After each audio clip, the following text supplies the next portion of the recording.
Lieutenant Commander Katsumori Yamashiro gripped the bridge railing as Jintsu's bow cut through black water. 38 years old, from Hiroshima, he'd commanded destroyers for 6 years. Nothing prepared him for what his radar operator would report in 4 minutes. The date was July 12, 1943, Kula Gulf, Solomon Islands. American task force bearing down from the northwest. Japanese command had promised air superiority. They'd promised reinforcements. Instead, Jintsu led a supply run with inadequate screening destroyers into waters that would become her grave. What Yamashiro didn't know, within 6 minutes, 2,500 men would face a decision that military historians would debate for decades. His hands moved across the chart table, tracing supply routes to Villa. Each transport carried ammunition, medical supplies, food for starving garrisons. Standard Tokyo Express run. Execute mission, extract before dawn. Simple on paper. The problem? American radar coverage had expanded. Japanese intelligence hadn't updated their maps in 3 weeks. Could they complete the run before enemy contact? The answer was already obsolete. 18 miles northwest, Rear Admiral Walden Ainsworth's cruiser column had acquired target lock 7 minutes earlier. Fire control solutions computed. Main batteries trained. American crews waited for range to close. 500 miles away, in Rabaul Operations Center, Admiral Kusaka reviewed overnight reports. Australian coast watchers had transmitted unusual radio traffic patterns. Intelligence suggested major American surface action imminent. Kusaka ordered reconnaissance flights at dawn. Too late. His supply convoy was already committed, steaming into a killing zone that fire control radar had transformed into a precision shooting gallery. Jintsu's lookouts spotted nothing. Clear night. Scattered clouds, visibility 8 miles. Standard Pacific conditions. The technology gap wasn't visible to naked eyes. American SG surface search radar could track individual ships at 25,000 yards. Japanese destroyers relied on optical rangefinders effective at 15,000 yards maximum. That 10,000-yard difference meant death. Yamashiro checked his watch. 46 hours. Villa was 2 hours distant, weather holding, engines running smooth. He allowed himself brief optimism. The convoy would complete insertion, extract before American air patrols launched. Tokyo would commend efficient execution. The radar operator's report shattered that illusion. Multiple contacts, bearing 320, ranged 22,000 meters, closing fast. 22,000 meters, beyond visual range, beyond effective torpedo range. The Americans had already won before Japanese crews realized battle had started. Yamashiro's hands moved to battle station's alarm. His voice remained steady, giving orders that tactical reality had already rendered meaningless. What he couldn't see, Ainsworth's flagship Honolulu had tracked Jintsu for 11 minutes. Fire control computers calculated intercept geometry. Main battery directors locked on target bearing. The American admiral held fire, closing range for maximum effect. His cruisers mounted 6-inch guns with 15 round per minute fire rates. Japanese destroyers carried 5-inch weapons with slower cycling. The math was brutal. Jintsu accelerated to flank speed, 35 knots, black smoke pouring from stacks. Her escorts followed, destroyers Mikazuki, Yukikaze, Hamikaze, Kiyonami, and Yugure forming defensive screen. Traditional Pacific tactics, close range, launch torpedoes, exploit night conditions. Those tactics assumed rough parity in detection capability. That assumption died with peacetime naval doctrine. American radar tracked every maneuver. Japanese zigzag patterns appeared on plotting boards as precise geometric traces. Fire control computers updated solutions automatically. Human gunners merely executed what technology had already decided. At 057 hours, star shells burst overhead. Brilliant magnesium light transformed night into artificial day. Jintsu stood illuminated, trapped in searchlight beams from 3 American cruisers. Yamashiro saw muzzle flashes before he heard reports. The time differential measured how completely tactical surprise had collapsed. First salvo struck Jintsu amidships. 6-inch shells penetrated thin destroyer armor, detonating inside engineering spaces. Boiler rooms flooded. Steam pressure dropped. Speed fell to 20 knots within 30 seconds. The flagship that led Japan's supply convoy became a crippled target, absorbing concentrated fire from ships she couldn't effectively engage. Seaman Hiroshi Tanaka, 19, from Osaka, manned an aft 25mm mount. He watched shells impact forward sections. Explosions lifted deck plates. Bodies flew overboard. His gun couldn't depress low enough to engage cruisers maintaining 18,000-yard range. He fired anyway, tracer rounds arcing uselessly into darkness. His hands wouldn't stop shaking. The numbers seemed impossible. 15 American 6-inch shells hitting Jintsu per minute. But damage control reports confirmed. Forward magazine flooded, fire control destroyed, radio room obliterated, communication with escorts severed. The flagship had become isolated wreck. Absorbing punishment designed for much larger vessels. Did anyone aboard believe they'd survive the next 5 minutes? Lieutenant Naoji Kozu assessed damage from auxiliary con aft. Forward sections burning. Main battery destroyed. Steering control severed. Engineering reported catastrophic flooding. The flagship was dying. He made calculations that violated every principle taught at Itajima Naval Academy. Jintsu carried 480 crew. Current casualties: 127 killed, 83 wounded. Remaining 270 faced choice between death by fire or evacuation. Traditional doctrine demanded fight to the end. Physics demanded different answer. Kozu gave order that would haunt him for decades. Prepare to abandon ship. That single action in Kula Gulf would multiply. Within 6 minutes, 270 men entered water. Within 6 hours, Japanese destroyer doctrine began unraveling. Within 6 weeks, Tokyo Express runs would cease. Nobody predicted the cascade. 6 minutes from first hit to abandon ship order. Tokyo would call it cowardice. Survivors knew different. Kozu saved 270 lives by accepting tactical reality faster than doctrine permitted. His decision recognized what institutional Navy refused. American radar had revolutionized naval warfare, and Japanese tactics written for pre-radar combat had become suicide missions. Commander Tamechi Hara, 41, from Kagoshima, commanded Shigure, trailing the formation by 4,000 yards. His destroyer had survived Guadalcanal, Eastern Solomons, Santa Cruz. Experience taught hard lessons about American radar capabilities. He'd filed reports warning about technology gaps. Tokyo archived them unread. Now he watched Jintsu absorb concentrated fire. Star shells turned night combat into shooting gallery.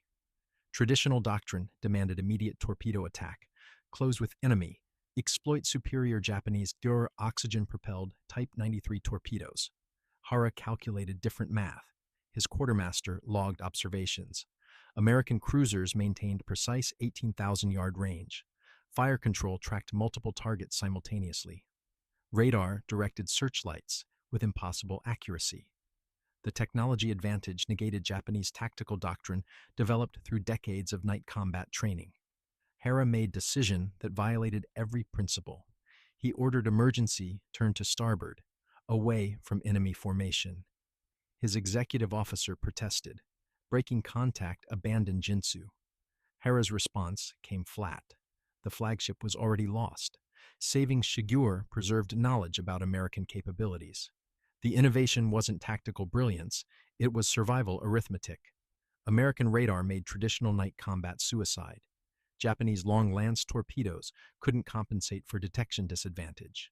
Ships caught in radar-directed searchlights became target practice for superior firing rate American guns.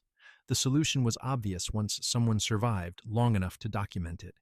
Disengage before enemy radar acquired firing solutions. Could intelligent withdrawal save more ships than aggressive attacks? While Shigure turned east 3,000 yards north, Mikazuki executed textbook attack run.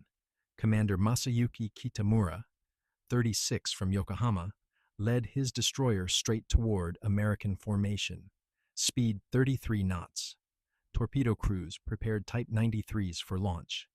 Range fell to 16,000 yards, 15,000, 14,000. American fire shifted. Mikazuki staggered under shell impacts. Her forward turret exploded. Bridge took direct hit.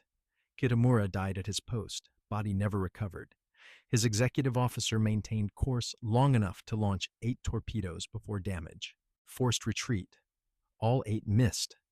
American radar tracked incoming weapons, plotted trajectories, directed simple course changes that negated torpedo spreads, launched without fire control solutions.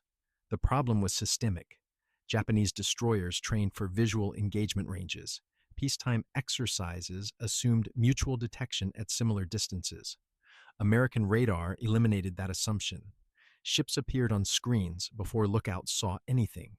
Fire control solutions computed while Japanese crews remained unaware combat had started. 300 miles east, at Tulagi Forward Base, American coast watchers decoded fragmentary Japanese radio traffic. Urgent distress calls. Convoy breaking formation. 1 heavy casualty confirmed. Intelligence Officer Commander Thomas Hayes, 33 from Philadelphia, plotted reported positions against known Japanese supply routes. The pattern indicated successful interception of Tokyo Express Run. Hayes forwarded analysis to Sinpak Pearl Harbor with recommendation: intensify radar-equipped night interceptions. Japanese destroyer doctrine remained unchanged despite mounting losses. Technology advantage could force enemy withdrawal from Central Solomons within 6 weeks. Admiral Halsey's staff prioritized the recommendation for immediate implementation. The innovation breakthrough was systemic rather than individual. Radar detection enabled standoff engagement. Fire control computers translated detection into precision gunnery. Trained crews executed what technology enabled. Integration of electronic systems with tactical doctrine created capability impossible through any single component. American naval warfare had evolved beyond human-limited processes into human-supervised electronic systems. Meanwhile, survivors from Jintsu struggled in darkness. Petty Officer Kenji Watanabe, 27 from Nagasaki, organized floating groups. His damage control training emphasized survival procedures: saltwater survival, conserve energy, maintain group cohesion, watch for rescue. He counted heads: 47 men within shouting distance. Unknown numbers scattered across 2 square miles of ocean. His voice carried across water, calling men together. Some responded, others floated silent, too injured or exhausted. Watanabe kept talking, maintaining focus, preventing panic. Leadership didn't require rank or authority. It required presence and purpose. He provided both. What Tokyo didn't know, survival testimonies from these men would document American radar capabilities in detail impossible to ignore. Intelligence reports could be dismissed. Direct witness accounts from trained naval personnel carried weight. Their survival ensured knowledge transfer that would eventually force tactical revision. Dawn came at 0602 hours. Clear sky, calm seas, visibility unlimited. Watanabe's group saw no ships. Japanese destroyers had withdrawn. American cruisers continued patrol 20 miles northwest. Standard procedure: don't linger in contested waters. Rescue operations attracted submarines. Both sides understood calculus. How many men would die waiting for rescue that might never arrive? 8 miles north, aboard Yukikaze, Executive Officer Masanobu Kitano documented engagement sequence. His destroyer had launched torpedoes from 14,000 yards, observed no hits, withdrawn under cover of rain squall. American radar tracked them throughout. Fire control maintained lock despite weather. The technological superiority wasn't marginal, it was categorical. Kitano's report noted critical detail. American shells consistently hit, despite Japanese evasive maneuvers. Traditional zigzag patterns provided no protection. The implication was clear. Enemy fire control didn't rely on visual tracking. Electronic systems compensated for target movement automatically. Japanese countermeasures developed for optical rangefinders were obsolete. While Yukikaze limped toward Shortland Islands, 4,200 miles west, Combined Fleet Headquarters in Tokyo reviewed overnight contact reports. Staff officers debated engagement analysis. Conservative faction argued Jintsu had violated doctrine by inadequate destroyer screening. Progressive faction highlighted radar disparity. Admiral Koga sided with conservatives. Doctrine wouldn't change. More night attacks were authorized. The decision condemned 3 more destroyers to similar fates within 8 weeks. Captain Yasuo Fujimori, 44, from Tokyo, served as Combined Fleet Operations Officer. He compiled loss statistics from Guadalcanal campaign forward. The pattern emerged clearly: destroyer losses accelerating, American radar capabilities expanding, Japanese tactical responses inadequate. He drafted memorandum recommending immediate suspension of Tokyo Express runs, pending equipment upgrades and tactical revision. His superior filed the memorandum under operational suggestions, long-term review. Translation ignored. Imperial General Headquarters demanded offensive action. Strategic defense was politically unacceptable regardless of tactical reality. Institutional momentum proved stronger than battlefield evidence. Could bureaucratic inertia doom entire destroyer force? Back in Kula Gulf, Australian coast watcher Paul Mason observed from concealed position on Kolombangara Ridge. His field glasses tracked distant ships through morning haze. Large oil slick visible, debris field spreading. No rescue operations observed. He transmitted encrypted report. Major engagement night, 12-13 July. Japanese casualties heavy. No friendly losses visible. Mason's reports fed intelligence network supporting American operations. Each observation refined tactical picture, enabling better interception planning.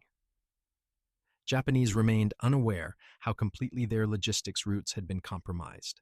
Coastwatcher networks, radar coverage, signals intelligence, layered advantages that traditional naval tactics couldn't overcome. Survivors in the water faced different calculus. Watanabe's group had dwindled to 31 men by noon. Dehydration, exposure, wounds claiming victims hourly. Several men talked about giving up, removing life vests, ending suffering. Watanabe kept them focused. Japanese submarines operated these waters. Rescue remained possible.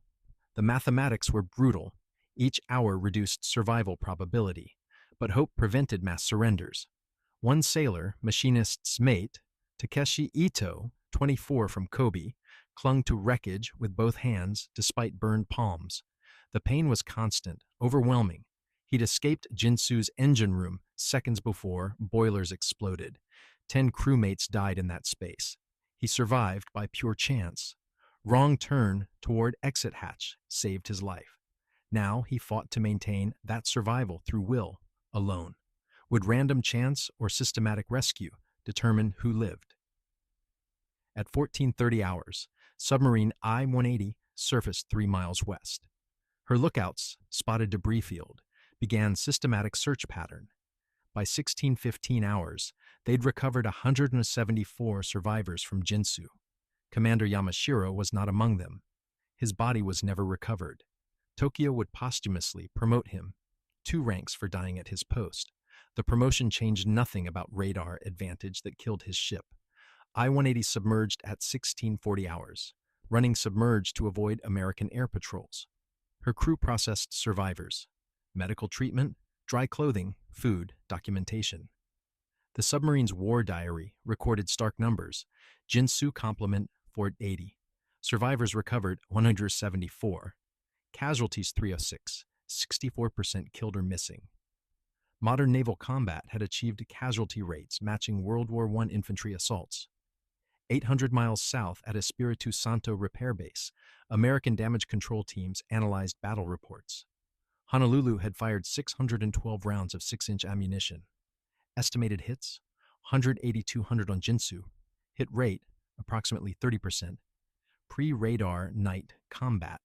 Hit rates averaged 3-5%. The improvement represented order of magnitude increase in effectiveness. Chief Gunner's mate Robert Patterson, 36, from Chicago, reviewed fire control data with technical interest. Radar-directed firing solutions had eliminated human error from targeting equations. Computer-calculated trajectories accounted for ship motion, target movement, ballistics, weather. Gunners simply executed what electronics determined. The integration transformed gunnery from art into science. While I-180 withdrew with survivors, at Rabaul, Admiral Kusaka convened staff conference. Intelligence summaries painted clear picture. American radar-directed night fighting had achieved decisive advantage. Japanese destroyer tactics required complete revision. Kusaka recommended temporary suspension of Tokyo Express runs pending tactical development. Combined Fleet rejected recommendation. Supply missions would continue. The institutional commitment to offensive spirit overrode tactical reality. Did anyone in Tokyo understand technology? Had obsoleted doctrine written decades earlier? At Tulagi, Commander Hayes compiled comprehensive assessment of Kolombangara engagement. His report integrated Coastwatcher observations, signals intelligence, radar tracking data, after-action reports. The analysis documented complete American tactical dominance, detection advantage, fire control precision, damage inflicted versus sustained. Japanese destroyer force was being systematically destroyed through radar-enabled standoff combat. Hayes recommended expansion of night surface actions throughout Solomon Islands. American cruiser and destroyer divisions could hunt Japanese supply convoys with near impunity. Radar advantage combined with superior damage control, fire rates, and doctrine created conditions for systematic victory. SINCPAC approved expanded operations within 48 hours. Meanwhile, survivor Watanabe reached Rabaul on July 15th. Medical staff treated second-degree burns, dehydration, exposure. Intelligence officers debriefed him about American capabilities. His testimony corroborated other reports. Radar tracking, impossible accuracy searchlights, fire control, maintaining multiple target locks simultaneously. The report joined others in classified files. Operational commanders continued receiving orders for night attacks. 3 weeks later in Vella Gulf, American radar-equipped destroyers would destroy 3 more Japanese ships using identical tactics. In October at Vella La Vella, 2 more destroyers lost. In November at Cape St. George, 3 destroyers destroyed. Each engagement followed same pattern. American radar detection, standoff fire control, overwhelming Japanese ships before effective response. The lesson from Kolombangara, technology had revolutionized naval combat, took 6 months, and 12 destroyed destroyers before Tokyo accepted reality. Lieutenant James Miller, 29, from San Diego, monitored SG radar scope aboard cruiser Honolulu. The green display showed perfect clarity, 5 Japanese vessels in column formation, range 24,000 yards, bearing 145 degrees, speed 28 knots. He logged contact at 0041 hours, July 13th, transmitted data to fire control. Technology had transformed naval combat into systematic execution. His plotboard tracked target kinematics automatically. Radar returns updated every sweep. Computers calculated course, speed, range rate. Human operators merely supervised what electronics accomplished autonomously. Miller had trained 6 months on SG radar systems. The investment paid immediate dividends. Target acquisition before visual contact, fire control solutions before enemy knew combat started, tactical dominance through information superiority. Could Japanese destroyers overcome 20,000-yard detection advantage? The mathematics said no. Japanese Type 22 surface search radar, installed on few destroyers, detected ships at 12,000 yards maximum. American SG radar doubled that range. The differential meant American task forces controlled engagement geometry, choosing range, timing, concentration of force. Japanese commanders made tactical decisions based on incomplete information. American admirals saw complete picture before first shot fired. Miller watched radar tracks converge. American column adjusted course, maintaining optimal 18,000-yard range. His display showed Japanese formation continuing steady southeast bearing. No evasive maneuvers, no indication they'd detected American ships. The tactical surprise was complete. At 0057 hours, Admiral Ainsworth gave fire order. Miller observed muzzle flashes on visual display. Seconds before sound reached his station. Physics demonstrated what tactics confirmed. American forces struck first, struck accurately, struck overwhelmingly. 1,500 miles southwest at Truk Naval Base, Admiral Koga reviewed operational summaries. Destroyer losses mounting. Guadalcanal campaign, consuming ships faster than replacement construction. American submarines interdicting supply routes. And now, night surface actions, turning decisively against Japanese forces. The combined fleet that dominated Pacific in 1942 was methodically being destroyed through technological attrition. His staff recommended defensive posture, concentrate remaining destroyers, avoid piecemeal commitment, preserve strength for decisive battle. Koga rejected recommendation. Imperial General Headquarters demanded offensive action.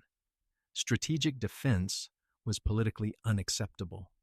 More destroyers would deploy on Tokyo Express runs despite tactical evidence suggesting mission had become suicidal. Would institutional pressure override survival instinct at fleet level? Back in Kula Gulf, star shells burst overhead. Jintsu illuminated perfectly, trapped in overlapping searchlight beams from 3 cruisers. Fire Control Officer Lieutenant Robert Chin, 26 from Seattle, aboard Honolulu, confirmed radar range, 17 to 800 yards. He transmitted firing solution to main battery directors. Guns trained smoothly, hydraulic systems positioning 6-inch barrels with mechanical precision. Human gunners verified electronic solutions, made minor corrections, stood ready. Chen watched through director optics as first salvo struck, perfect straddle. Shells impacted forward, midships, aft simultaneously. Coordinated fire from 3 cruisers converged on single target. The concentration reflected tactical doctrine developed through peacetime exercises, mass fires, overwhelm enemy damage control, achieve rapid kills. Radar made doctrine executable with impossible precision. Jintsu staggered, slowed, began listing. Chen shifted aim point, targeting engineering spaces. Boiler rooms offered optimal vulnerability, catastrophic damage from relatively few hits. His fire control computer calculated new solution automatically. Guns retrained. Second salvo launched 18 seconds after first. The firing rate demonstrated integration of radar, computers, hydraulics, trained crews into seamless system. 3,000 yards behind Jintsu, aboard destroyer Yukikaze, Lieutenant Shiro Sato watched, flagship absorb punishment. His captain ordered emergency, turned to starboard, preparing torpedo attack. Sato calculated firing solution using optical rangefinder, estimated American cruiser positions from searchlight sources. His calculations were approximations. Darkness, smoke, chaos prevented accurate targeting. He launched 8 Type 93 torpedoes on estimated bearing, hoped for proximity hits. All 8 missed. American radar tracked torpedo wakes, computed intercept courses, directed simple maneuvers avoiding weapons, launched without fire control solutions. The asymmetry was absolute. American radar-directed guns hit with devastating accuracy, while Japanese torpedoes, superior weapons in all technical respects, missed because launch platforms lacked target location data. Did Japanese crews understand their technical superiority in torpedoes meant nothing without detection parity? Sato's after-action report would note bitter irony. Japan's Type 93 oxygen torpedo outranged, outpowered American Mark 15s. 24,000-yard range versus 15,000. One 80-pound warhead versus 825. Wakeless propulsion versus visible bubbles. Technical superiority meant nothing when targeting relied on visual estimation against radar-directed opponents. The lesson: tactical advantage flows from system integration, not component superiority. At 0114 hours, Jintsu capsized. Her stern rose vertical, propellers still spinning before sliding beneath the surface. Oil fires spread across water. Debris scattered. Survivors struggled in darkness. American searchlights tracked remaining Japanese destroyers, ignoring men in water. Mercy was luxury neither side could afford in combat zones. Seaman Tanaka floated in kapok vest, watching his ship disappear. He'd served aboard Jintsu 18 months, knew every compartment, every passage, every station. Now his home was gone, crew scattered, mission failed. He felt nothing except cold spreading through his body despite warm water. Shock was nature's mercy. Chief Petty Officer William Hodges, 31 from Boston, operated Honolulu's main battery director. He watched Japanese destroyers through optics, tracked their evasive maneuvers, transmitted firing data to gun crews. His console integrated radar inputs, ballistic computers, gyroscopic stabilization. The technology eliminated human error from fire control equations. Hodges merely supervised, making minor corrections to computer solutions. His headset carried fire control officer's voice. Target bearing 145, range 16,000, speed 32 knots, course 120. Solution valid. Commence firing. Hodges verified data, pressed firing key. 6-inch guns fired in ripple salvo, shells arcing toward target designated by electrons and mathematics rather than human observation. The integration represented revolution in naval warfare. Radar detected, computers calculated, humans executed, each component optimized for a specific function. The system achieved accuracy impossible through traditional methods. American fire control in 1943 exceeded human capabilities, and Japanese defenses remained optimized against human opponents, while American cruisers systematically engaged Japanese destroyers. Commander Hara, aboard Shigure, withdrew southeast at maximum speed. His radar operator monitored tactical frequencies, logging American communications. Clear, professional, coordinated. Radar data integrated seamlessly with fire control. Multiple ships engaging multiple targets without confusion. The integration level demonstrated years of development, training, doctrine refinement. Could Japan develop equivalent systems before destroyer force was eliminated? At 01:29 hours, last Japanese destroyer cleared Kula Gulf, withdrawing at maximum speed. American cruisers, secured from general quarters, reformed column, continued patrol. Battle duration, 32 minutes. American casualties, 4 wounded, minor damage to Honolulu from single 5-inch shell hit. Japanese casualties, 1 destroyer sunk, 306 killed, 2 destroyers damaged. The exchange rate demonstrated technology's impact. Admiral Ainsworth's after-action report emphasized radar's decisive role. He recommended equipping all surface combatants with SG radar, expanding night combat training, exploiting Japanese inability to adapt tactics. SINSPAC approved recommendations. American destroyer force began systematic training in radar-directed night combat. By October 1943, destroyer divisions would execute independent night attacks using tactics impossible before radar development. 800 miles south at Singpak, Pearl Harbor, Admiral Nimitz reviewed Kolombangara battle analysis. His operations officer, Captain Richard Bates, noted pattern. Japanese destroyers maintained aggressive tactics despite mounting losses. Either Tokyo couldn't adapt or wouldn't.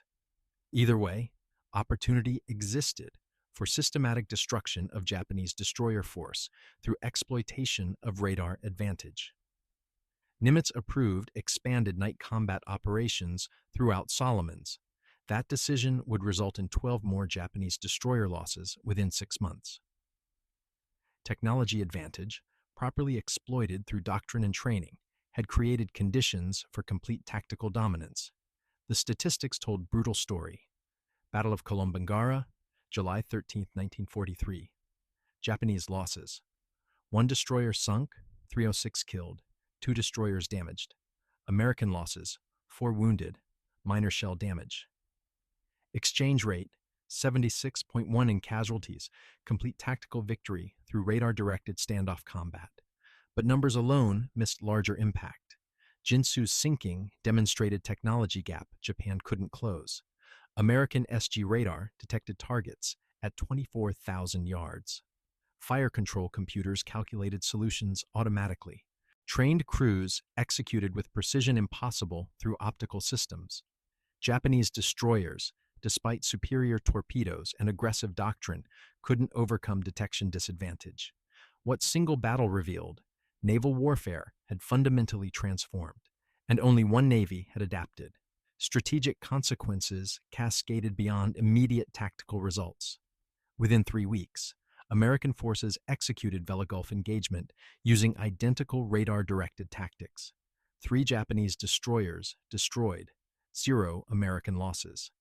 In October, Vella La Vella action destroyed 2 more Japanese ships.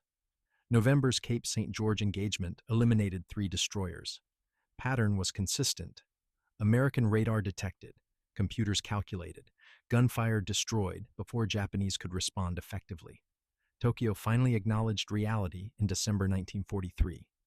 Combined Fleet issued Tactical Directive 447. Night Surface Combat Doctrine requires immediate revision. American radar capabilities have negated traditional destroyer tactics. Until equivalent systems deployed, avoid engagement except under favorable conditions. Translation: Japanese destroyers would no longer seek night combat against radar-equipped American forces. The directive came too late. Between July and December 1943, Japanese destroyer force lost 17 ships to radar-directed American attacks. Replacement construction couldn't match attrition rates. Tokyo Express runs, which sustained isolated garrisons throughout Solomon Islands, ceased. Forward positions withered. American advance continued. Could earlier adaptation have preserved Japanese destroyer force? Hara's Shigure, which withdrew from Kolombangara rather than executing suicidal attack, survived war. His after-action report became foundation for revised Japanese destroyer doctrine. Breaking contact rather than pressing attacks preserved ships for missions where radar advantage wasn't decisive. Survival trumped aggressive spirit when technology rendered traditional tactics obsolete. Hara would command Shigure through 14 major engagements, surviving when aggressive captains died. His philosophy, tactical withdrawal, preserved strategic capability. Ships sunk, achieving nothing, served no purpose. Better to survive, learn, adapt. By 1945, he commanded Destroyer Division, training new captains in radar-era tactics Japan had finally developed, 3 years late. Meanwhile, survivors from Jintsu processed trauma through different lenses. Petty Officer Watanabe, who organized floating groups and maintained hope through 14 hours in water, received commendation for leadership under extreme conditions. Post-war, he taught damage control at Maritime Self-Defense Force Academy. His lectures emphasized lesson from Kolombangara. Technology changes warfare, but human factors, courage, leadership, mutual support, remain constant. Seaman Tanaka, who'd manned 25mm mount during Jintsu's death, struggled with survivor. Guilt for decades. Why had he lived when so many died? Therapy didn't exist for combat veterans in 1940s Japan. He found purpose through veterans organizations, helping other survivors process similar trauma. His memoirs, published 1978, documented battle from enlisted perspective. Terror, confusion, helplessness against technology-enabled enemy. Commander Yamashiro, who died on Jintsu's bridge, received posthumous promotion to captain. His family received his ashes, recovered from sea in symbolic ceremony months after battle. Official citation praised his courage and devotion to duty. It didn't mention radar, fire control computers, or technological gaps that made his sacrifice inevitable rather than heroic. Lieutenant Kozu, who ordered abandoned ship 6 minutes after first hit, faced court of inquiry. Conservative officers argued premature evacuation dishonored Jintsu and abandoned wounded. Progressive officers noted 270 survivors wouldn't exist without his decision. Inquiry ultimately commended his judgment. Preserving trained personnel served greater strategic purpose than symbolic last stand. He'd saved lives by prioritizing survival over honor code. Post-war analysis documented what contemporary reports missed. Kolombangara was an isolated incident, but inflection point. Naval warfare had transitioned from human-limited to human-supervised electronic systems. Detection, fire control, navigation, all enhanced through radar and computers. Humans remained essential, but technology extended capabilities beyond biological limitations. American advantage stemmed from industrial capacity enabling system development. Radar required electronics manufacturing, trained technicians, maintenance infrastructure, doctrine development, crew training. Japan lacked industrial base supporting comprehensive technology integration. Scattered radar installations existed, but systematic deployment with supporting infrastructure never materialized. Technology gap reflected deeper economic disparity. Legacy extended beyond Pacific theater. Post-war navies worldwide adopted radar-directed fire control as standard. Modern warships integrated electronic systems at fundamental design level rather than retrofit. Detection, tracking, engagement, all conducted through networked electronics. Human operators supervised autonomous systems, executing tasks impossible through manual methods. The transformation Kolombangara demonstrated became universal. Naval combat evolved from visual engagement to electronic warfare. Detection advantage determined outcomes before human decisions mattered. Modern destroyers carry radar systems 1,000 times more capable than 1943 SG radar, but principle remains unchanged. Information superiority enables tactical dominance. Watanabe's group reached shore with 14 survivors from original 47. All 14 lived to see Japan's post-war transformation. They watched their nation rebuild through industrial development, technological advancement, peaceful prosperity. The contrast between wartime desperation and post-war success. Validated lesson they'd learned floating in Kula Gulf. Survival enabled future possibilities. Death served only ideology. Jintsu rests in 3,000 feet of water off Kolombangara. Her wreck remains undisturbed, memorial to 306 men who died there. Occasional diving expeditions photograph debris field, scattered hull plates, recognizable machinery, personal effects. The wreck documents moment when technology advantage proved decisive, when radar transformed naval warfare, when 2,500 Japanese sailors abandoned destroyer because 6 minutes taught lesson Tokyo had ignored for months. That lesson, adapt or die. Technology evolves warfare. Doctrine must evolve equally fast. Institutional inertia kills as surely as enemy fire. And sometimes survival requires abandoning tradition, questioning authority, prioritizing reality over ideology. The dread that made 2,500 sailors abandon Jintsu in 6 minutes wasn't cowardice. It was recognition that courage alone couldn't overcome radar, computers, and fire control systems that transformed night combat from art into systematic execution. They chose life over death, pragmatism over doctrine, future over honor. That choice, multiplied across surviving crew, preserved knowledge that eventually forced adaptation Tokyo should have implemented months earlier. 6 minutes changed everything.